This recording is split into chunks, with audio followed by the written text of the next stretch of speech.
Hello students, welcome to my channel Chemistry World by Vandana.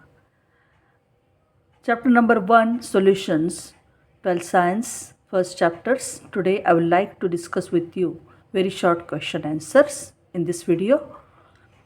I will just take first questions for that one because we know that one solution, electrochemistry, chemical kinetics, these are the three chapters which are of physical chemistry and this belongs to problems. So many numericals are there.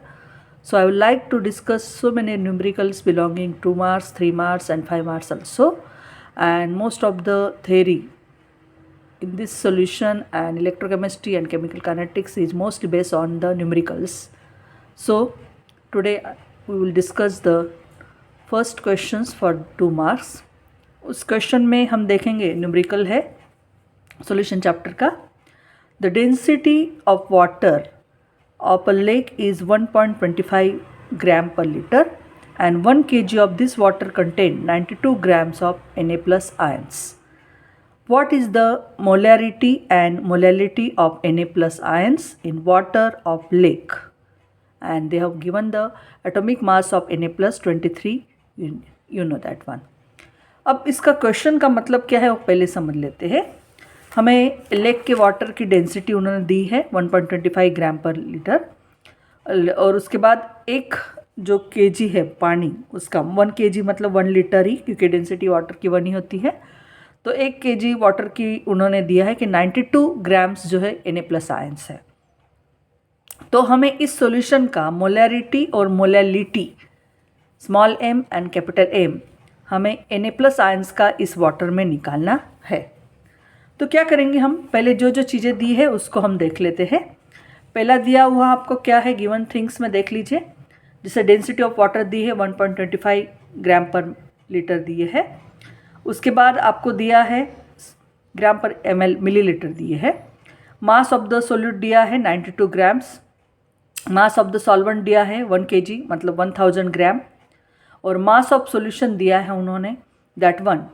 Mass of the solution मतलब जो sodium ions है water के अंदर, तो naturally दो चीज़ों से बना है solution. Mass of the solution एक mass of solute plus mass of solvent. तो देख लीजिए मास ऑफ सोल्यूट है हमारा 92 ग्राम्स और वाटर जो है उसका मास है 1000. तो 1092 ग्राम्स हमारा मास ऑफ सॉल्यूशन आ गया. अब इस चीज़ की निकालने की क्या ज़रूरत है, क्योंकि हमें डेंसिटी भी दिया है, उसके बाद मास भी पता चल गया, तो उस हिसाब से वॉल्यूम ऑफ द सॉल्यूशन हमें पता चल जाएगा. क्योंकि डेंसिटी बराबर मास अपॉन वॉल्यूम होता है. तो और वॉल्यूम ऑफ द सॉल्यूशन की हमें ज़रूरत पड़ेगी, क्योंकि मोलैरिटी निकालने के लिए molarity is equal to number of moles upon volume of the solution. तो वॉल्यूम की ज़रूरत पड़ेगी. सो वॉल्यूम इस साइड ले लेंगे, डेंसिटी नीचे आ जाएंगी. तो मास of the solution upon density of the solution. अभी हमने निकाला मास ऑफ सॉल्यूशन है 1092 ग्राम और डेंसिटी दी हुई है सॉल्यूशन की, दैट इज़ वाटर की दी है. मीन्स उस वाटर में ही Na प्लस आयन से तो सॉल्यूशन ही आएगा 1.25 ग्राम पर मिलीलीटर. तो जब इसका हम करते हैं तो लगभग 200 देख लीजिए, एक सब कैलकुलेशन किया तो 218.4 उन्होंने दिया है यहाँ पे इंटू 4, दैट मीन्स 873.6 मिलीलीटर इतना उस वॉल्यूम ऑफ द सॉल्यूशन आ गया. वॉल्यूम ऑफ सॉल्यूशन आने के बाद हम मोलैरिटी और मोलैलिटी आराम से कैलकुलेट कर सकते हैं. क्या आएगा मोलैरिटी के लिए, molarity is equal to number of moles of the solute upon volume of the solution in litre. तो हमारा जो number of moles of solute है, सोल्यूट यहाँ पे Na प्लस आयन से, तो उसका दिया है वेट इन ग्राम 92 ग्राम है, उसका एटॉमिक मास 23 है. और वॉल्यूम अभी हमने निकाला 873.6 और हमारा वो मिलीलीटर में है, इसलिए लीटर में करने के लिए हम इसको करेंगे यहाँ पे 1000 से. तो ये पूरा कैलकुलेशन लगभग आता है आप देख लीजिए 4. 578 मोल पर लीटर इतना आ रहा है. 4.578 मोल पर लीटर इतनी कैपिटल M मोलैरिटी आई. मोलैलिटी में क्या डिफरेंस है, वही है number of moles of solute, लेकिन यहाँ पे आपको मास ऑफ सॉल्वेंट लेना है और वो भी केजी में. तो 92/23 ये सेम ही आएगा, number of moles of solute that it sodium ions, लेकिन मास ऑफ सोल्यूट सॉल्वेंट जो है वो 1 kg है, तो इसका आएगा 4 मोल पर kg. तो ये प्रॉब्लम हमें 2 मार्क्स के लिए है। तो सबसे पहले इसमें कैलकुलेशन का एक पार्ट आता है जो वॉल्यूम ऑफ द सॉल्यूशन निकालना और इन दोनों को निकालना, और इस तरह से हमारा ये पूरा जो है 2 मार्क्स के लिए कवर हो जाता है। अब उसके बाद एक नेक्स्ट प्रॉब्लम है जो मैं आपसे डिस्कस करना चाहूँगी। सेकंड प्रॉब्लम दिया है, बहुत इंपॉर्टेंट प्रॉब्लम है। That one second problem is here, just see. एक सॉल्यूशन है 10% यूरिया का सॉल्यूशन है, और उस यूरिया के सॉल्यूशन को आइसोटोनिक है with 20% solution of x solution, और एक दूसरा सॉल्यूशन है यूरिया। ये दोनों आइसोटोनिक है एक दूसरे के साथ और टेम्परेचर सेम टेम्परेचर पे। तो मॉलिक्यूलर वेट निकालना है एक्स का। और आपको पता है what is meaning bye isotonic. Isotonic मतलब जिनका क्या सेम होता है, ऑस्मेटिक प्रेशर। जब 2 सॉल्यूशन के ऑस्मेटिक प्रेशर सेम आए, जैसे ऑस्मेटिक प्रेशर के लिए हम सिंबल लेते हैं यहाँ पे ऐसा, इस चैप्टर में इस तरह का सिंबल दिखाया। जब ऑस्मेटिक प्रेशर 2 सॉल्यूशन का सेम हो जाता है तब उनको आइसोटोनिक बोलते हैं। और यहाँ पे यूरिया दिया है, जिस यूरिया का हमारा मॉलिक्यूलर फार्मूला है NH2CONH2, राइट। और उसका अगर मॉलिक्यूलर मास निकाले तो 2 नाइट्रोजन है N2, और कार्बन 1 है, और हाइड्रोजन 4 है H4, और एक ऑक्सीजन है।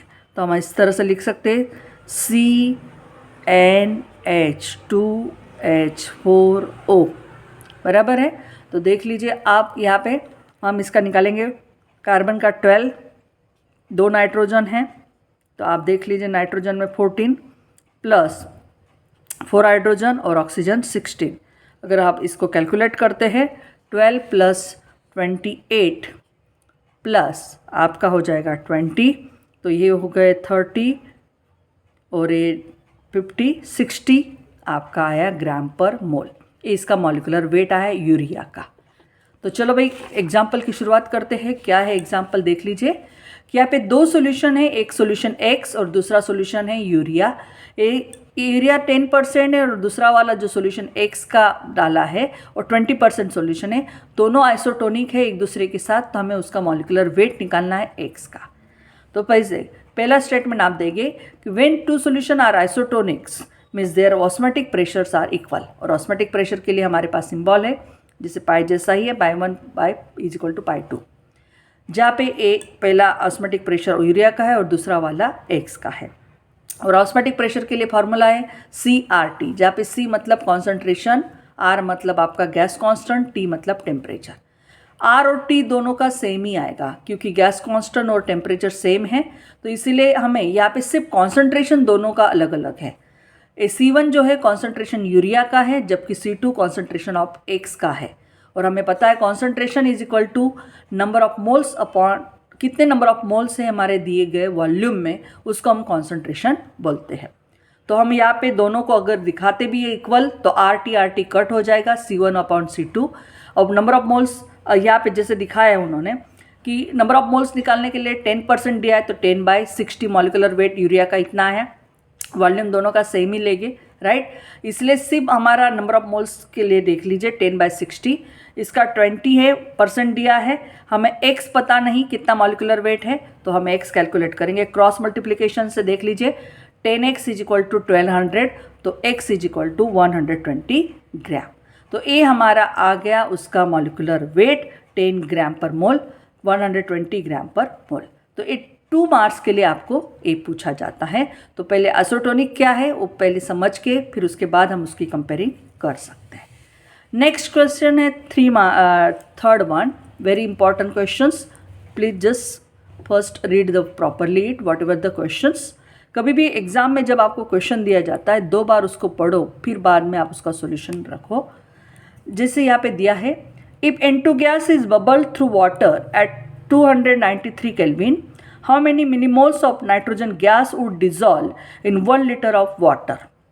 देखिए यहाँ पे नाइट्रोजन गैस दिया है जो बबल हो रहा है वाटर में, और टेम्परेचर है 293 केल्विन, बराबर है, मतलब लगभग 20 डिग्री सेल्सियस, क्योंकि 273 मतलब आपका 0 डिग्री सेल्सियस होता है।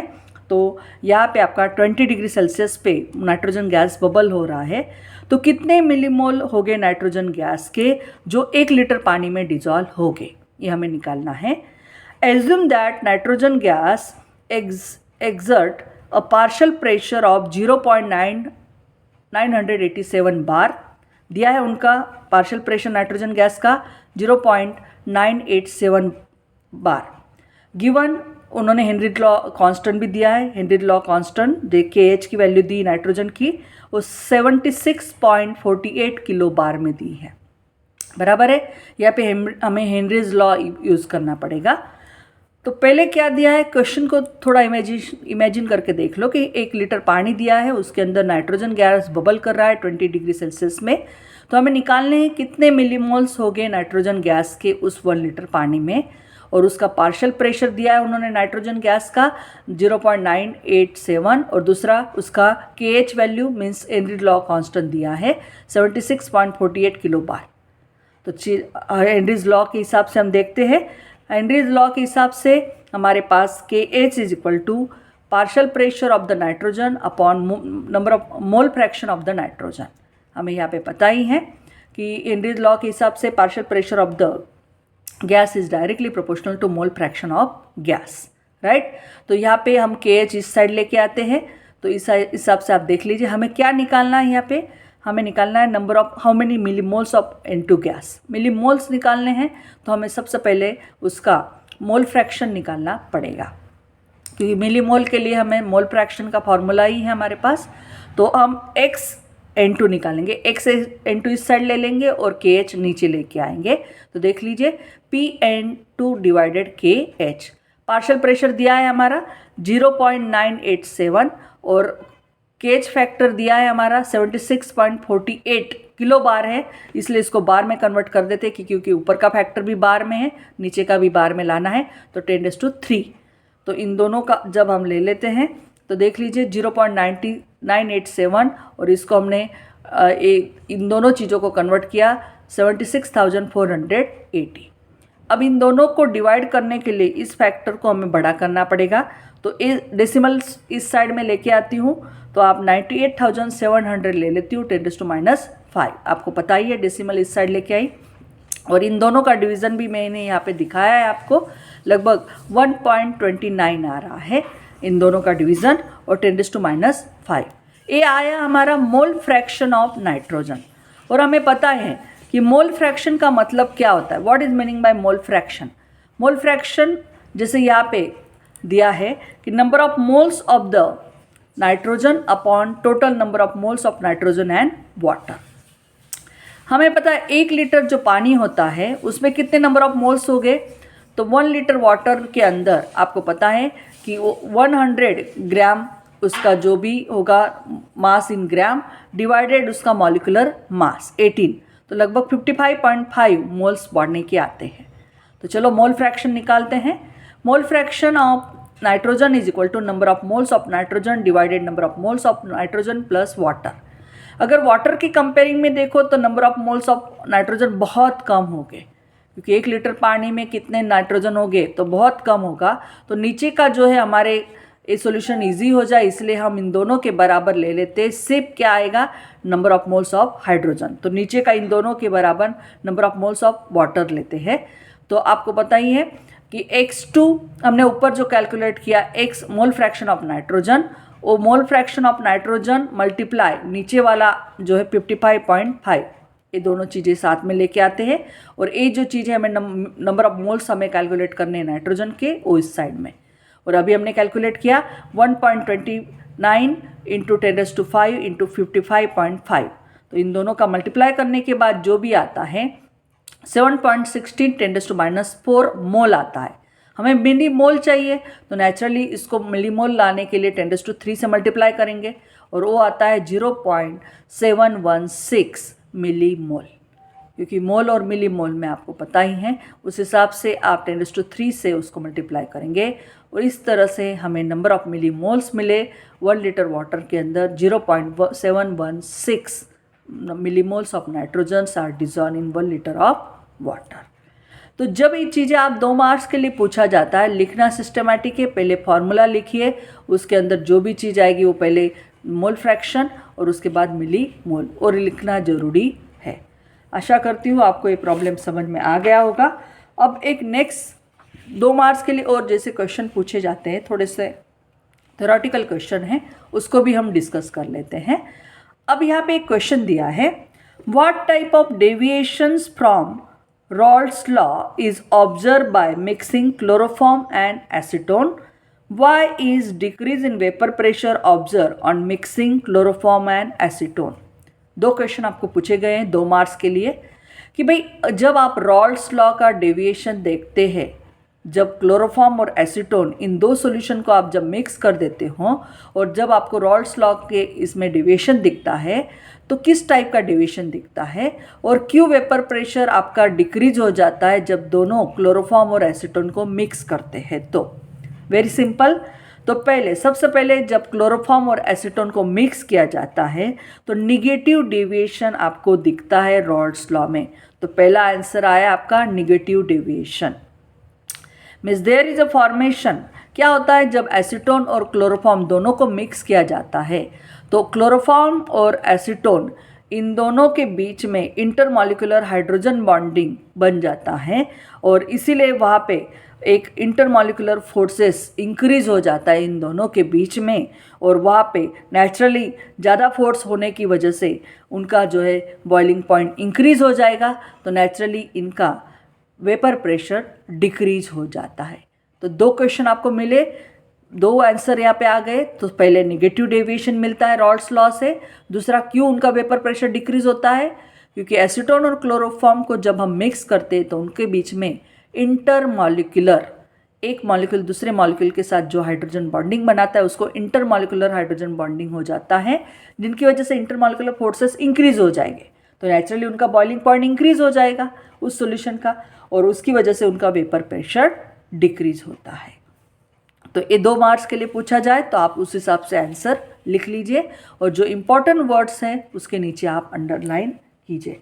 जैसे यहाँ पे आपको मिला है कि पहला आपका आता है नेगेटिव डेविएशन, इसके नीचे अंडरलाइन कीजिए आप, तो आपको ज़्यादा आसानी से एग्जामिनर उसको चेक करवाता है। और इसका रीज़न है intermolecular hydrogen bond between them. ऐसे इंपॉर्टेंट वर्ड्स के नीचे अंडरलाइन कीजिए तो ये ज़्यादा आसान रहता है एग्जामिनर के लिए चेक करने के लिए। अब नेक्स्ट क्वेश्चन है आपको जो 5th वन है, स्टेट रॉल्ट्स लॉ। रॉल्ट्स लॉ आपको स्टेट करना है for a solution containing volatile component. ऐसे सॉल्यूशन के लिए जिसमें वोलाटाइल कंपोनेंट हो, वोलाटाइल कंपोनेंट मीन्स जिनका बॉइलिंग पॉइंट हमारे रूम टेम्परेचर से भी कम हो, उनको हम वोलाटाइल कंपोनेंट बोलते हैं। जैसे हमारे पास बहुत सारे एग्जांपल है, केरोसिन लो, पेट्रोल लो, जिनको हम बाहर रखते हैं रूम टेम्परेचर में तो वो थोड़ी देर के बाद आप पता है वोलाटाइल मीन्स इवैपोरेशन हो जाता है क्योंकि उनका बॉइलिंग पॉइंट रूम टेम्परेचर से भी कम है। तो एक ऐसा सॉल्यूशन जिनके अंदर वोलाटाइल कंपोनेंट हो, उसके लिए रॉल्ट्स लॉ का स्टेटमेंट हमें देना है और हमें बताना है how does Raoult's law become a special case of Henry's law. Raoult's law और हेनरीज लॉ, रॉल्ट्स लॉ किस तरह से एक स्पेशल केस हो जाती है हेनरीज लॉ के लिए, उसका हमें थोड़ा सा यहाँ पे प्रूफ करके दिखाना है। वेरी सिंपल, पहले हम वोलाटाइल कंपोनेंट के लिए रॉल्ट्स लॉ का स्टेटमेंट देते हैं। क्या स्टेटमेंट है देख लीजिए। Raoult's law for volatile component, they have mention Raoult's law for volatile component states that vapor pressures of each component is directly proportional to its mole fraction। इसका मतलब क्या है वो पहले समझ लीजिए। Raoult's law volatile component ले बोल रहा है कि जो वेपर प्रेशर होता है हर एक कंपोनेंट का वो डायरेक्टली प्रोपोर्शनल होता है उसके मोल फ्रैक्शन के लिए।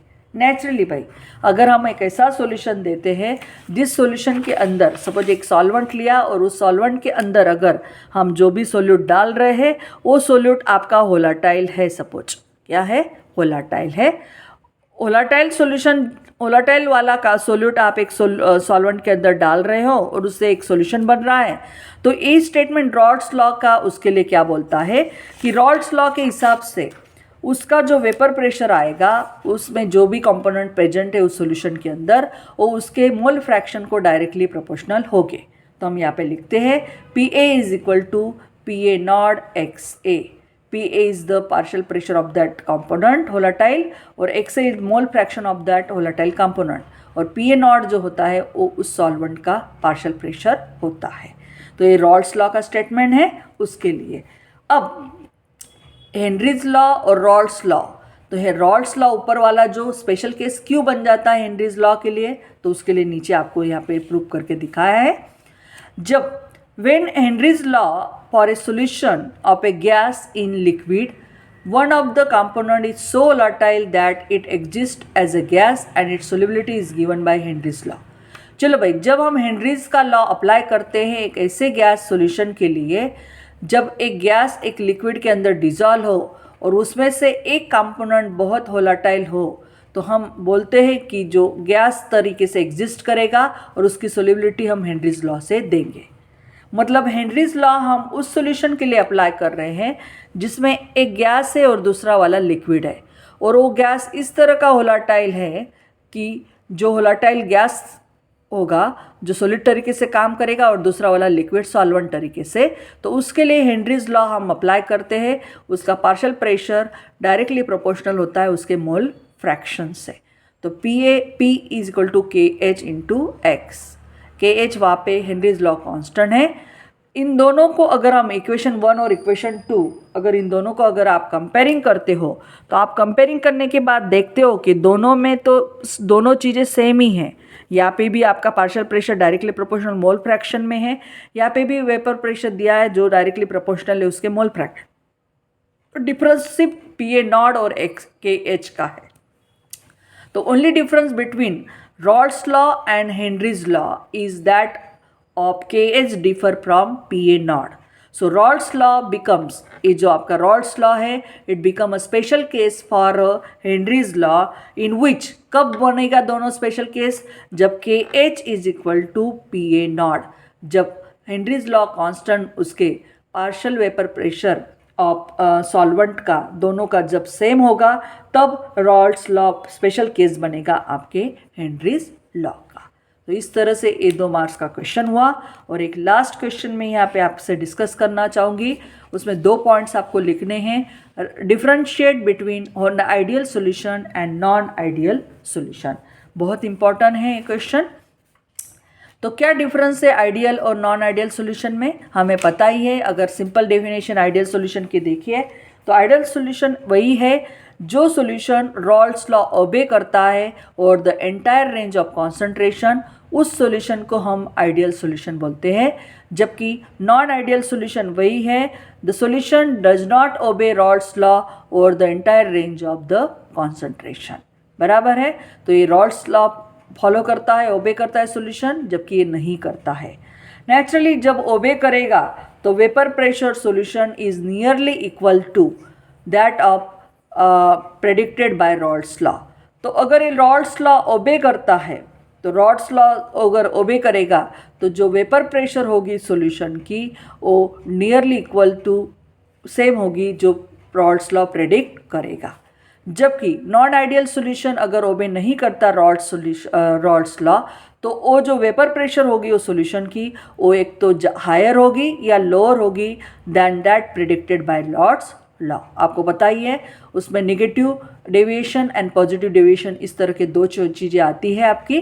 तो अगर वो सॉल्यूशन जो रॉल्स लॉ ओबे नहीं कर रहा है, तो नेचुरली उस सॉल्यूशन की वेपर प्रेशर एक रॉल्स लॉ ने जो प्रेडिक्ट की है उस वेपर प्रेशर से ज़्यादा हो सकती है या कम हो सकती है. अगर ज़्यादा है तो पॉजिटिव डेविएशन दिखा रहा है, कम है तो नेगेटिव डेविएशन दिखा रहा है.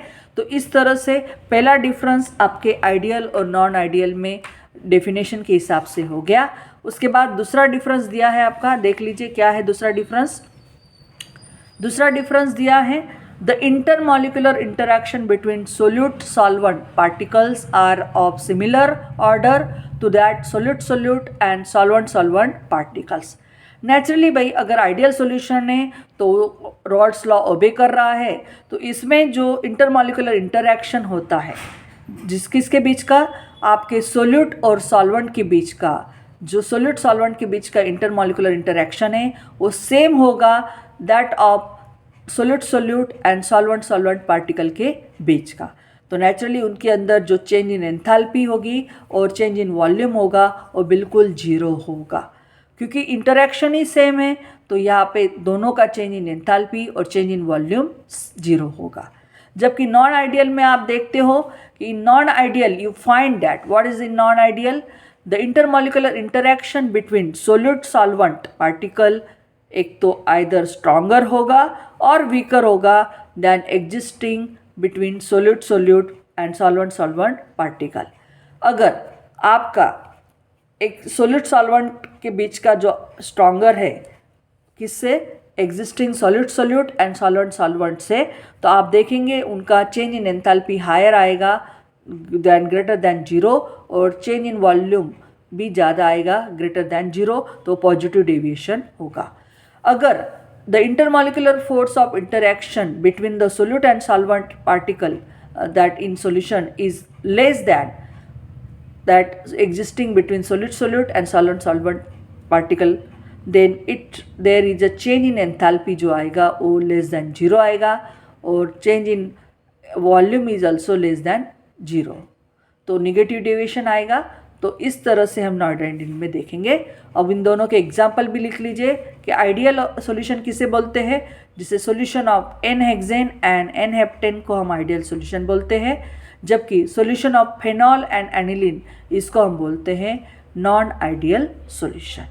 अब एक लास्ट 2 मार्क्स के लिए क्वेश्चन है वो भी हम डिस्कस कर लेते हैं, बहुत इंपॉर्टेंट क्वेश्चन है कि what type of azeotropic mixture, किस टाइप का एजियोट्रॉपिक मिक्सचर होगा बनेगा जब एक सॉल्यूशन एसीटोन और क्लोरोफॉर्म इन दोनों को हम मिक्स करेंगे, तो बनने के बाद कौन सा टाइप का एजियोट्रॉपिक सॉल्यूशन बनेगा। और identify on the basis of strength of intermolecular interaction that develop in the solution, और उसको जस्टिफाई भी करना है हमें किसके बेस पे कि उनके बीच में किस तरह का इंटरमॉलिक्यूलर इंटरैक्शन होगा। अगर हम देखते हैं तो इसमें 2 तरह के आपके एजियोट्रॉप है, एक मिनिमम बॉइलिंग एजियोट्रॉप और एक मैक्सिमम बॉइलिंग एजियोट्रॉप। अगर हम सॉल्यूशन क्लोरोफॉर्म का और एसीटोन का मिक्स करते हैं तो ये एक मैक्सिमम बॉइलिंग एजियोट्रॉप बनाता है। इसका रीज़न है, कैसे कहेंगे क्यों ये मैक्सिमम बॉइलिंग एजियोट्रॉप बनाता है, इसका जस्टिफिकेशन क्या है, तो नीचे दिया है।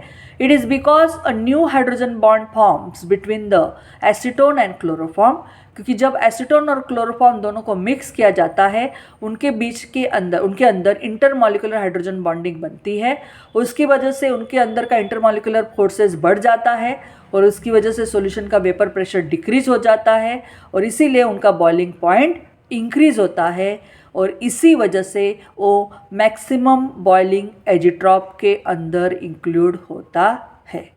आशा करती हूँ आपको ये सभी चीज़ें समझ आई होगी। Thank you. Please subscribe my channel and share to maximum students. Thank you.